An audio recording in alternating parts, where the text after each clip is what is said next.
હવે આ વાત ઉપર મજા છે સાહેબ.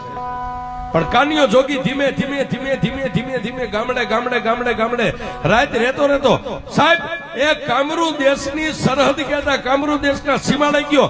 ત્યાં બાવો બાળીનાથ પોતાની મઠીએ ધૂળો ધખાવીને બેઠા છે, જેની ફરતી ચૂડેલું રાહડા લે છે. એ આ મેલડીની પાસે કેટલા દાગીના પડ્યા. આપણી પાસે ઘરેણા હોય ને એમાં બધા રહ્યા ને એ મેલડીના દાગીના છે. ફરતી એ ચૂડેલું રાહડા લે અને કાનિયો જોગી આમ જોઈ ગયો અને કંડિયો આમ હતો ને સાહેબ, મોઢું આમ બાજુમાં લઈ જઈને કીધું માં એ બાવા બાળીનાથની સામે મઢી અને ફરતી ચૂડેલું રાહડા લે.